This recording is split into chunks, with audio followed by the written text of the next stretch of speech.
Good morning viewers, দেখুন অদ্বিতীয়া হেসেলে আপনাদের সবাইকে স্বাগত। আজকে আমি বাজার থেকে দেখুন বড় বড় বাগদা চিংড়ি এনেছি। এটাকে আমি দো পেঁয়াজি করে দেখাবো। এই দেখুন আমি কেটে ধুয়ে ভালো করে নুন হলুদ মাখিয়ে নিয়েছি। তাহলে আসুন দেখি দো পেঁয়াজি। গ্যাসে আমি কড়াই বসিয়ে নিয়েছি। এবার আমি কড়াইটা গরমও হয়ে গেছে, দিয়ে দেব সর্ষের তেল পরিমাণ মতো।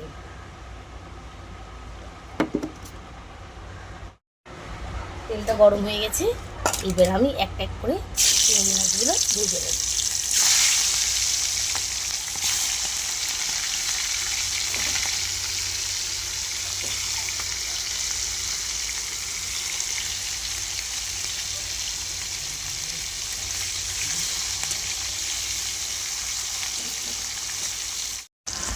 মাছ ভাজার তেলে আমি পেঁয়াজ আর গোটা গরম মশলা ফোড়ন দিয়ে দিয়েছি। পেঁয়াজগুলো ভালো করে ভাজা ভাজা হয়ে গেলে দিয়ে দেবে এর ভিতরে মশলা।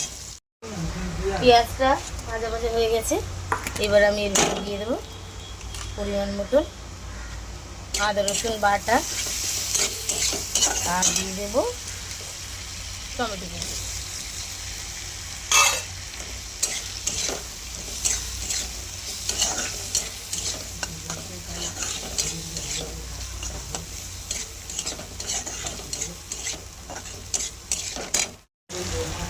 দেখুন এবার দিয়ে দেবো আমি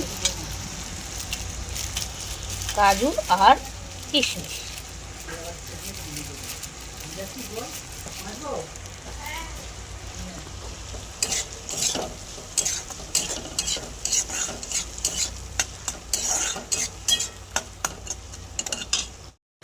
এবার দিয়ে দেবো দু চারটে কাঁচা লঙ্কা চেরো। এবার দেখুন একটু ভাজা ভাজা হয়েছে, এবার আমি এটাগুলোকে নামিয়ে ঠান্ডা করে পেস্ট করে নেব। প্রথমে আমি এই পোস্তটাকে এমনি শুকনো খোলায় ঘুরিয়ে নিয়েছি। এবার আমি যে ভাজা মশলাটা ছিল সেই ভাজা মশলা এই পোস্তর সঙ্গে বেটে নেব। তাহলে ওই যে পোস্তটা আমি গুঁড়ো করে রেখেছিলাম তার মধ্যে ভাজা মশলাগুলো দিয়ে আবার পেস্ট করে দিচ্ছি। মশলাটা ঠান্ডা হয়ে গেছে, এবার ভাজা মশলাটা দিয়ে আমি করে নেব। গ্যাসে কড়াইটা বসিয়ে দিয়েছি, কড়াইটা গরম হয়ে গেছে। এবার আমি এর ভিতরে দিয়ে দেব ঘি,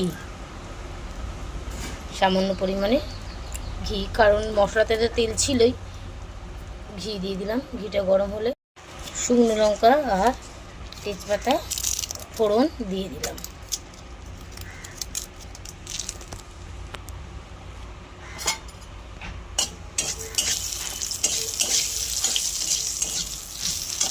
এবার আমি চিংড়ি মাছগুলো দিয়ে দিলাম। চিংড়ি মাছগুলো নাড়িয়ে যে মশলাটা পোস্তটা বেটে রেখেছিলাম আমি সেটা দিয়ে দিলাম। ভালো করে আমি নাড়াচাড়া দিয়ে নুন হলুদ মিষ্টি ঠিক আছে কিনা চেক করে একটু ঢাকা দিয়ে দেবো। দেখুন বন্ধুরা, আমার চিংড়ি মাছের দো পেঁয়াজি প্রায় তৈরি হয়ে গেছে। এবার আমি এখান থেকে এর উপর থেকে সামান্য পরিমাণ আবার একটু ঘি দিয়ে দিলাম। এবার আমি নামিয়ে নেব। তবে তাহলে আমার এই চিংড়ি মাছের দো পেঁয়াজি রেসিপিটা আপনাদের কেমন লাগলো অবশ্যই শেয়ার এবং কমেন্ট করে জানাবেন। পছন্দ হলে লাইক করবেন, কমেন্ট করবেন, সাবস্ক্রাইব করতে একদম ভুলবেন না। তাহলে আজকের মতন আসি, টাটা, সায়োনারা। প্রথমে গ্যাসে একটা আমি কড়াই বসিয়ে নিয়েছি।